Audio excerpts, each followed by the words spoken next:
saya seneng banget kalau ternyata BCL itu sudah bisa move on, bisa mendapatkan pasangan lagi. Mudah-mudahan pasangannya juga bagus, baik, bisa awet juga. Karena kan kita tahu ya bagaimana amal Ashraf dan juga BCL itu sangat-sangat romantis ya kan. Semuanya itu dilihat tuh harmonis gitu ya. Terus memang ya kita bisa ikut bersedih gimana ada kejadian BCL dengan mendadak ditinggalkan suaminya waktu itu. Dan kalau sekarang dia mau menikah, ini teman lama saya dulu, ya Allah, masih zaman iklan motor bareng nih, ya kan. Motor itu kan yang pertama kali buat cewek itu gue sama BCL ini, yang ini ngiklanin ini. Dan sekarang ada gue jadi gitarisnya BCL, ikut keliling kemana-mana tuh. Ya pokoknya kita mendoakan yang terbaik buat dia. Tapi udah denger ceritanya atau ada curhatan-curhatan atau gimana? Enggak, kita justru udah lama nggak pernah ketemu, udah lama nggak komunikasi. Cuman kan ini memang teman lama, otomatis ya kalau nanti kita ketemu lagi kan pasti ya tahu dong gitu. Cuman berita-berita sih terus update, denger gitu. Diundang? Belum ketemu, ntar gue tanya adik gue ya. Minta undangannya.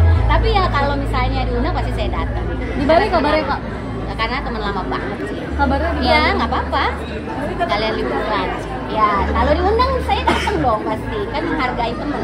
Ternyata jodohnya nih sahabat lama saat kuliah. Tetangganya juga. Ya makanya ya namanya jodoh kita nggak pernah tahu ya. Ternyata selama ini berteman, tahu-tahu ternyata ada kejadian seperti mungkin tadinya dikira ini bukan jodoh, tahu-tahu pada saat ketemu lagi mungkin ternyata cocok ya. Nggak tahu namanya jodoh, kita nggak tahu lah. Kakak melihatnya ini emang udah cocok atau mungkin lebih cocoknya sama penyanyi? Kalau itu saya nggak bisa ngomong ya kan, karena semuanya kembali ke orangnya masing-masing. Kalau ngelihat BCL sih, ngelihat pengalaman dia dulu punya keluarga bagaimana, itu kayaknya dia orangnya pintar cari jodoh. Dia pasti tahu apa yang diinginkan dari hatinya yang paling dalam. Terutama dia kan bukan sendiri, dia kan punya anak juga. Otomatis kan calonnya juga harus bisa menyayangi anaknya dan keluarganya. Dan saya yakin BCL juga tahu itu. Sempat kaget nggak sih dengar beritanya tiba-tiba mau menikah gitu, ternyata udah move on? Gak kaget loh, kan ini udah berapa lama. Ya kalau memang jodoh kan kita nggak tahu ya kapan datang.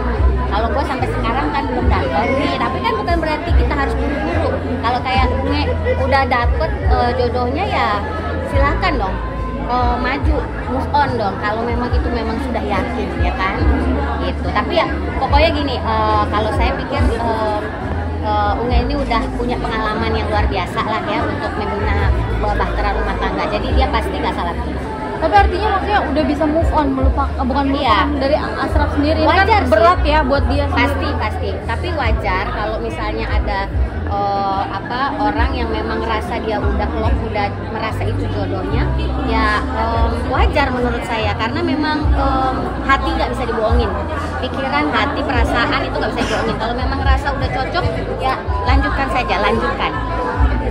Doanya mungkin kah buat Unge, buat BCL, semoga langgeng, bisa jadi keluarga yang sakinah mawaddah warohmah, yang terbaik buat Unge dan teman-teman, anaknya juga dan keluarga dan teman-teman, dan juga calon suaminya, semoga bisa menjaga Unge dan anaknya selamanya ya kalau bisa ya, sampai akhir hayat, sampai maut memisahkan. Amin. Nah Kak, terakhir ini nama Instagramnya juga udah berubah, nggak ada pakai Ashraf Sinclair lagi seperti ya apa? Udah sewajarnya lah, nggak apa-apa lah, karena memang dia kan harus move on, nggak apa-apa lah ya. Kembali lagi BCL aja kan nggak apa-apa juga, itu memang sudah jadi haknya dia sendiri, nggak perlu kita ungkit-ungkit, nggak perlu kita usik lah, itu memang sudah kebahagiaannya dia sendiri. Berarti wajar aja ya kalau wajar. Selama itu kan bukan kejadian yang kalau dia selingkuh gitu kan, itu baru sesuatu yang negatif ya. Ini kan enggak, ini kan kejadiannya beda. Artinya sudah mau benar-benar memulai hidup yang baru ya? Iya, kalau saya juga dapat begitu juga, saya juga pasti mau move on. Masalahnya saya belum dapat tuh. Berarti gimana nih Kak Tessa sendiri update-nya?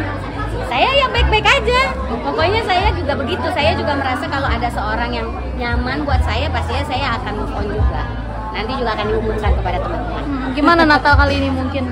Ya Natal nanti akan dirayakan sama keluarga pastinya di gereja kita. Ya nanti kita undang deh kalian deh. Biasanya kebahagiaan Natal seperti apa? Ya Ya pastinya kumpul keluarga, kita punya acara juga sama keluarga dan teman-teman. Kita bisa menikmati suasana Natal. Biasanya mulai Desember ya, bahkan kita jalan ke mall-mall pun udah berasa kan, banyak sale-sale, banyak lagu-lagu Natal. Ya pokoknya seru lah. Natal apa sih? Apa ada liburan untuk keluarganya? Sekarang enggak, karena saya lagi nunggu film baru, mesti standby di Jakarta. Takutnya kalau misalnya saya pergi, atau mulai syutingnya kita karena belum tahu nih, lagi tunggu preview. Persiapan Natalnya gimana Kak? Persiapannya nanti ada acara di gereja. Bikin kue Natal gitu nggak sih Kak? Bikin, tapi bukan yang kita ini ya khusus bikin sendiri gitu, cuman kita mau rame-ramean gitu bikinnya, dan itu nanti akan disebarluaskan di gereja gitu. Doa-doa Natal ada nggak sih? Semoga Natal ini bisa menjadi berkat buat semuanya, bisa membawa sukacita dan damai sejahtera buat semua.